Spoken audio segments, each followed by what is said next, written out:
toute façon, tu te doutes bien que si j'ai fait les 10 openings d'anime à écouter absolument, tu te doutais bien que tout logiquement, j'allais te faire un top 10 des endings d'anime que tu devais écouter. Franchement, je te dis la vérité, hein, je suis plus opening que ending, quoique il y a des endings que je préfère en plus que des openings.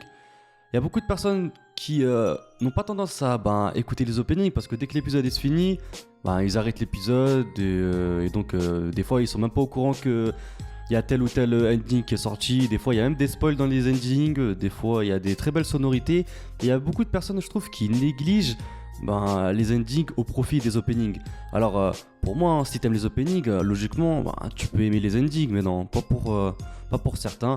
Après il y a beaucoup de personnes qui kiffent tout autant des endings que des openings, hein. Mais bon, moi en tout cas je kiffe les deux. Et ce sera justement le thème d'une nouvelle série de vidéos que je vais sortir. Et donc au même titre que les 10 openings que je vais te présenter, là ça va être 10 endings d'anime que tu dois écouter absolument. Et donc si t'es prêt frérot, c'est parti. En numéro 10, j'ai décidé de mettre l'ending numéro 1 de la saison 4 de SNK. Le titre c'est Choc et la chanteuse c'est Yuko Ando, je l'avais jamais entendu avant. En tout cas, je te cache pas, hein, et la première fois que j'ai entendu cet ending, j'étais choqué. Parce que ça faisait déjà longtemps que j'attendais la saison 4. Et ils l'ont mis d'ailleurs justement à la fin d'un épisode, tu vois. Et pendant qu'on voyait le titan cuirassé détruit par justement l'armée adverse, il y avait la musique en fond. Et moi, faut que tu saches un truc, hein, c'est que je kiffe quand ils mettent l'ending en fin d'épisode, tu vois. Et que t'entends par exemple des dialogues de personnages et qu'il y a la musique en fond, franchement, je trouve que c'est vraiment épique. Et d'ailleurs, Fairy Tail, ils ont toujours fait ça. À chaque fin d'épisode, tu vois, t'entends pratiquement les dernières phrases du protagoniste, d'antagoniste, ça dépend c'est qui. Et t'entends un peu la musique en fond et ça enchaîne directement vers l'ending. Et je trouve que ce mode de procédé, il incite plus les gens à écouter l'ending dans son ensemble plutôt que à baser carrément l'ending à la fin que l'épisode il soit fini. En tout cas, cette musique, je te jure, elle me met dans le mal en fait. En gros, pour t'expliquer un peu le truc, c'est que je ressens une profonde tristesse quand je l'écoute. Et je trouve en tout cas qu'il colle vraiment bien à l'ambiance de l'arc final de SNK. Et d'ailleurs, le moment où on a revu Jean quand il est devenu adulte, franchement à la fin c'était grave épique, surtout avec la musique en fond. Sa manière de chanter, je trouve qu'elle est assez lente, ça je te mens pas, mais je trouve qu'elle laisse transparaître une profonde mélancolie qui est quand même assez intéressante à écouter. En tout cas, je t'invite à écouter cet ending en boucle parce que franchement, moi, il m'a marqué. L'ending 1 de My Hero Academia, franchement, c'est vraiment l'un de mes préférés. Déjà, le groupe c'est Brian in the Sun, je les ai connus avec cet ending là, et je te jure, hein, mais dès les premières secondes, et d'ailleurs à la première écoute, j'ai kiffé dès le début. Et c'est assez rare ça, parce que j'aime bien écouter plusieurs fois les sons animés pour pouvoir faire réellement un avis là-dessus. Mais là, directement quand j'ai entendu les premières notes, je savais que j'allais kiffer. Et le chanteur, en fait, faut savoir qu'il est connu en fait pour mettre de la joie dans ses musiques. Et là, le fait de le voir faire un ending qui est plutôt tourné dans la dramaturgie, on va dire, je trouve ça assez intéressant de par l'originalité. Parce que ce qu'il faut comprendre, c'est que la musique, elle donne quand même un sentiment d'espoir, tu vois. Elle retrace aussi la vie de Midorima. Donc par rapport à ça, les images, je trouve qu'elles collent vraiment bien au son. Et en plus, ce que j'aime bien, c'est qu'il pousse, tu vois, sa voix à son paroxysme. Dans le sens où je trouve que ça rend vraiment bien, en fait. Et le refrain, je trouve que c'est justement la force de l'ending. Parce qu'il reste dans la tête. C'est épique et avec les images, je trouve que le tout, en fait, ça donne vraiment une très très bonne sonorité. On dirait vraiment un son qu'on aurait pu mettre, en fait, pour un opening. Et comme je t'ai dit, concernant les images, je trouve qu'elles reflètent assez bien en tout cas les émotions que Midorima il pouvait ressentir à ce moment-là. En tout cas, c'est un opening que ton gars sur Yaskopo il valide et je t'invite à aller l'écouter après la fin de cette vidéo. Alors là, cet ending, je trouve qu'il est assez particulier. Et pour plusieurs choses en plus. Déjà, ce qu'il faut que tu saches, c'est que ce groupe-là, c'est un boys band. Et donc de les voir chanter dans un anime, tu vois, j'aurais pas pensé franchement. Et encore moins si tu m'avais dit qu'ils allaient chanter un ending. Parce que pour moi, dans l'imagerie que j'ai des boys bands, ils sont plutôt, tu vois, dynamiques, énergiques et je les aurais plus vus à la limite chanter un opening. Mais de les voir chanter un ending, franchement, j'ai trouvé ça assez surprenant. J'étais assez dubitatif, je te mens pas. Mais franchement, dès la première écoute, j'ai vraiment kiffé. Après, c'est vrai que j'ai dû me faire plusieurs écoutes pour réellement comprendre et surtout apprécier le son. Mais franchement, de manière générale, c'est un son, je pense que sur la durée, tu vas apprécier avec le temps.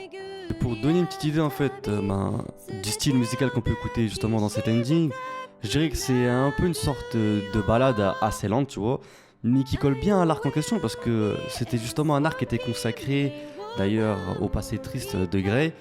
Et donc Et donc je te mens pas, hein, c'est pas un son qui va te faire danser ni même chanter, quoique chanter peut-être. Mais en tout cas, je trouve que c'est justement l'ensemble des images avec le son qui rend le truc assez beau et assez cohérent dans l'ensemble. En tout cas, c'est un son que je t'invite au moins à écouter une fois parce que moi personnellement, avec le temps, c'est devenu un de mes endings préférés. L'ending de Bleach. Et juste le solo de guitare là, pour moi, c'est un truc de fou. C'est un son qui est vraiment à part dans son genre parce que ce qu'il faut que tu saches en fait, c'est que c'est un son qui est plutôt tourné vers le good vibe, tu vois, l'ambiance chill. Et en fait, la particularité, comme je te disais, de ce son-là, c'est que c'est du rap. Et c'est du full rap, tu vois. On a l'habitude des fois d'entendre dans des génériques animés, de la chanson mêlée à du rap. Mais là, c'est que du rap. Et franchement, c'est un truc, c'est pas du rap hardcore, hein, c'est vraiment un rap chill, un rap qui s'écoute vraiment en mode, tu vois, cool. Et donc, étant un fan de rap et de musique de manière générale, je suis assez éclectique de ce niveau-là. Tu te doutes bien que j'allais kiffer un son qui était plutôt orienté dans le rap, sachant que c'est pas très commun dans les musiques animées. Et donc d'entendre ça en plus dans un ending, franchement, ça m'avait choqué la première fois. Et pour toutes les personnes qui pensent que les Japonais savent pas rapper à cause de Killer Bee, je t'invite à dire que tu te trompes et à écouter vraiment plus précisément les paroles et le flow qu'il y a dans cet ending là, parce que je te jure que ils battent pratiquement tout le rap français, tu vois. En tout cas, l'ambiance générale de ce son, ça transmet une sorte de joie de vivre. Comme je t'ai dit au début, c'est assez chill, c'est un son qui s'écoute avec ses potes, ses amis dans la voiture. Franchement, c'est un son que je t'invite à mettre dans ton téléphone parce qu'il passe vraiment crème. One Piece Ending 1. Là, franchement, je te mens pas, je vais être honnête. Je pense pas que je suis objectif parce que tu connais ma passion pour ce manga. Franchement, te dire que je suis objectif, là, ce serait te mentir. Et d'ailleurs, j'aimerais bien connaître une personne, tu vois, qui a jamais vu le manga One Piece et qui a écouté ce son pour la première fois. J'aimerais bien connaître son avis là-dessus, parce que moi, je suis obligé de te dire que j'ai un parti pris. Et c'est normal, hein. Parce que vu la nostalgie que j'ai lorsque j'écoute ce son, tu te doutes bien que j'étais forcément obligé de mettre cet ending dans ce top. Et donc après, te dire qu'il est légitime pour faire partie des meilleurs endings qui existent dans le monde animé, franchement, je pourrais pas te l'affirmer à 100%. Moi, en tout cas, je le kiffe.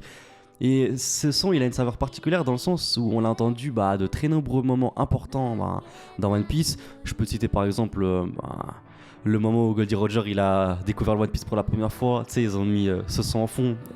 Franchement, c'était un truc de fou. D'ailleurs, je sais très bien qu'ils vont mettre cette musique à la fin de One Piece. Je te cache pas, je vais pleurer, ça c'est sûr et certain. Et d'ailleurs, ce qu'il faut savoir en fait concernant les endings de One Piece, c'est qu'il n'y en a pas beaucoup, ils se sont arrêtés au bout du 9e ou 10e max. En gros, ils ont plutôt opté pour des openings un peu plus longs que les autres en fait. Tout ça pour compenser justement l'absence d'ending. Ça a un parti pris. Franchement, personnellement, je suis pas trop fan, je préfère quand dans un anime il y a un opening et un ending. Mais bon, on va pas se plaindre.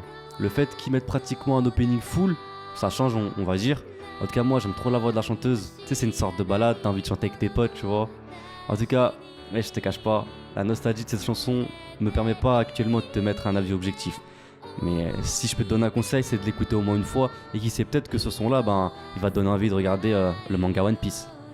L'ending 1 de Black Butler, Book Circus. En fait, j'ai jamais vu cet arc-là. J'ai vu la saison 1 et la saison 2, mais cet arc-là, je l'ai pas vu parce que... En fait, ça suivait pas la suite du manga, c'était une sorte de spin-off, donc ça m'a pas vraiment intéressé. Ce qu'il faut que tu comprennes aussi, c'est que le violon, c'est mon instrument préféré, ça tu dois le savoir. Alors ouais, je joue du piano, je joue pas du violon, mais bon, j'ai toujours kiffé la sonorité du violon. Peut-être qu'un jour je vais apprendre de cet instrument. En tout cas, pour parler de cet ending de manière un peu plus précise, je dirais que ce qui fait la force en fait de ce son-là, c'est le violon. Parce qu'en fait, au début, ce son-là, c'est une sorte de... Comment je pourrais dire ça? Tu vois, les petits sons genre en mode piano, violon, mais en mode calme et classique. Faut pas que tu t'y fies, parce qu'au début il est comme ça, mais vers le refrain, je te jure, il y a de la batterie. La chanteuse elle change complètement le rythme de la chanson, c'est complètement déconcertant et je trouve que à partir de plusieurs écoutes, tu peux trouver justement que c'est ça justement qui fait la particularité de cet ending. J'aime beaucoup l'ambiance parce que je trouve qu'elle colle vraiment aux images en fait assez sombres qu'on peut voir de Ciel.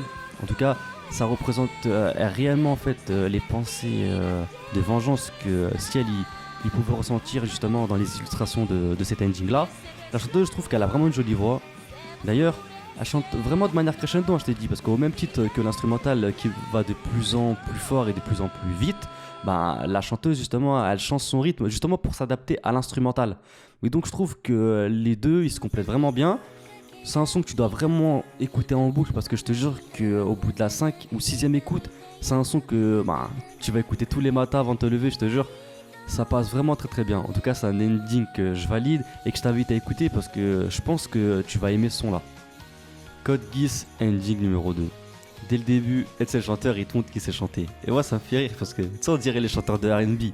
En mode, à chaque fin de phrase, ils sont obligés en fait de te montrer qu'ils savent chanter. Mais pour être un peu plus sérieux, cet ending là, en fait, tu sais, comme je te dis dans les précédents épisodes, il y a des sons qui restent dans la tête, tu sais même pas comment. Bah, celui-là, en tout cas, il fait partie des sons qui sont vraiment restés dans ma tête et pendant longtemps en plus. Et franchement, c'est frustrant. Quand t'as toujours la mélodie dans la tête, bah, c'est chiant, mais ça prouve d'une certaine manière que bah, la sonorité, bah, elle a été efficace parce que c'est justement le but des musiques, hein, c'est qu'elle reste dans la tête et qu'elle te pousse justement à les écouter bah, de manière répétée. En tout cas, ce que j'aime bien concernant ce chanteur-là, en fait, c'est qu'il est capable de passer bah, à différents types d'octaves au cours de la chanson. Concernant l'ambiance générale du son, je trouve qu'elle est assez triste, voire même mélancolique à certains moments, mais elle reste quand même cohérente concernant les images, parce qu'on voit le passé qui est assez triste de Lelouch, et pour moi, c'est ça que j'attends d'un ending. Pour moi, un ending, en fait, il doit être plutôt sombre, plutôt triste, et justement, ça doit nous permettre de repenser à l'épisode qui vient d'être diffusé. Et pour l'opening, au contraire, je préfère qu'il soit plutôt motivant, archi-dynamique, pour donner justement envie de regarder l'épisode. Après, ça c'est mon ressenti personnel, mais je vois ça comme ça. En tout cas, le son et les images, je les valide complètement. Et je t'invite à écouter ce son-là après la fin de cette vidéo parce que je pense que tu vas aimer. Ending numéro 17 de Gintama. C'est un ending de Spire, tu veux que je te dise quoi? C'est très bien que je suis obligé de kiffer, je les ai vus en concert. Franchement, c'est un groupe que j'aime beaucoup. Ils sont très célèbres hein, dans le monde animé. Même si tu penses ne pas les connaître, je pense que tu as déjà dû les entendre dans un générique. Je peux citer par exemple l'opening 1 de IQ. Je pense que c'est l'opening qui leur a donné plus de notoriété dans le monde. Concernant cet ending, ce que tu dois savoir, c'est que c'est l'un des plus connus en fait des endings dans le monde animé. Je sais pas si tu le sais ça. Et t'as dû sûrement l'entendre dans un top ending ou sûrement lors d'une convention. C'est un son qui reste dans la tête de par un refrain qui est assez rythmé. Je trouve que c'est vraiment la force de cet ending là. En tout cas, et le refrain, il donne une de ses forces et surtout une de ses âmes au son. Je t'assure, hein, à la première écoute, tu auras déjà envie de le réécouter. Tu seras déjà en train de chanter le refrain dans ta tête. Et ça, c'est sûr et certain. Et après, c'est dommage pour toi, mais je t'assure qu'il va rester dans ta tête au moins toute la journée, peut-être toute la semaine. En tout cas, c'est un son que j'aime bien pour faire du sport. Il me motive vraiment. Et ce son me fait vraiment penser, tu vois, à Viva la Vida de Coldplay. Je sais pas si tu vois ce que je veux dire. En mode, le chanteur, il te fait ressentir, en fait, de par son interprétation, bah, une certaine tristesse et une certaine mélancolie au début. Et vers la fin, bah, il est plutôt vers un style plutôt motivant et énergique. Et concernant les images, bah, je trouve que ça rend vraiment bien parce que les images au début, elles sont assez sombres. Bah, à ce moment-là, la chanson, elle est plutôt calme. Mais plus t'avances dans le son, plus t'avances vers le refrain, et plus bah, le rythme il change complètement. Et là, tu passes à un son qui était plutôt triste, à un son archi motivant, limite on dirait un opening. Et les images, franchement, je te laisserai les regarder par toi-même parce que franchement, c'est une vraie masterclass. Et là, je te le dis, hein, c'est sûr, t'auras envie de regarder l'anime après. Ça, et je te fais les paris. Black Butler Ending 7. Le chanteur, c'est The Charm Park et le titre, c'est Anaga Sakumuchi. Franchement, je te mens pas, j'avais jamais entendu ce chanteur avant. Et pour être honnête, hein, ce son-là, je l'aimais bien avant, mais sans plus, tu vois. C'était pas un son qui mérite en tout cas d'avoir sa place dans ce top. C'est ce que je pensais à l'époque. Mais un jour, dans un épisode, ils ont décidé de mettre en fait cet ending-là lors d'une discussion assez importante. Je veux pas te spoil, mais c'était une scène assez émouvante en fait. Et donc, avec l'ending en fond, et je te jure que ça m'a marqué. Et à partir de là, cet ending-là, je l'écoutais tous les jours. C'est vraiment à partir de là. Alors, c'est possible que toi, quand tu écoutes la musique, tu kiffes, mais sans plus. Mais je t'invite à regarder l'anime et surtout ce moment en question pour réellement comprendre en fait pourquoi c'est devenu l'un de mes endings préférés. Alors ouais, c'est sûr, hein, c'est pas un son qui va te faire danser, je veux pas te vendre du rêve, mais c'est grave un son que tu peux mettre en fond pour faire du montage ou tes devoirs. Je te jure que ça passera crème parce qu'en fait le son il est assez chill et je trouve qu'il apaise beaucoup. En tout cas, c'est un son qui mérite d'être écouté parce qu'il le mérite vraiment. Et en dernière position, j'ai décidé de mettre Hunter x Hunter, ending numéro 5, Yori Tai, mon ending préféré. Alors je connais les puristes, hein, ils vont me dire non, on dit pas Hunter x Hunter, on dit Hunter Hunter. Ah, pour moi, ça se dit des deux manières. En tout cas, sache-le, et ce son-là, je l'ai appris au piano. Tu vois, si j'ai pris du temps, que j'ai beaucoup travaillé pour apprendre ce son piano, et tu te doutes bien qu'il faisait partie de mon top 3 des sons préférés. Et franchement, je te dis la vérité, si j'aime ce son, mais vraiment à ce point-là, c'est parce qu'ils ont mis la version piano lors du combat à Gon Vespito. Et franchement, cet épisode, avec cet ending en fond, tu peux pas faire plus, c'est un de mes épisodes préférés. C'est pour ça que c'est devenu mon ending préféré. Et le son, il passait trop bien en fait avec le combat final. Et je te conseille aussi la version full parce que je trouve qu'elle est encore mieux. Et ce son-là, et je te jure, je l'écoute pratiquement tous les jours. Depuis l'apparition de l'épisode où t'as vu Gon qui s'est battu contre Pito, et je te mens vraiment pas. L'artiste, c'est Yuzu. Ils ont déjà chanté un ending avant celui-là de Hunter x Hunter. Et le refrain, je trouve que c'est vraiment ça en fait qui donne justement l'âme au son. Et je te dis la vérité, à chaque fois que j'écoute le refrain, à la fin je me dis c'est bon, je vais aller faire du sport. Je l'écoute quand je vais dehors, je l'écoute quand je suis dans le train, et je l'écoute quand je conduis. Franchement, c'est un son que j'écoute tout le temps. Concernant les images, je trouve qu'elles sont vraiment lourdes. Et notamment le duel de Gungi opposant Meru et Makomugi. Franchement, j'ai vraiment aimé parce qu'ils ont vraiment bien retranscrit la relation d'amitié qu'ils pouvaient avoir les deux. En tout cas, si jamais t'as jamais vu le manga, je t'invite à regarder cet ending là, peut-être qu'il te donnera envie de regarder l'anime, qui sait. En tout cas voilà, cette vidéo est terminée, j'espère sincèrement qu'elle t'aura plu. Si c'est le cas et c'est vraiment important, je t'invite à t'abonner, à activer la petite cloche pour ne rien louper des prochaines sorties, à me suivre sur tous mes réseaux sociaux, à partager et à liker un maximum cette vidéo, je compte vraiment sur toi. Moi je te dis à très bientôt pour de prochaines vidéos. Jana.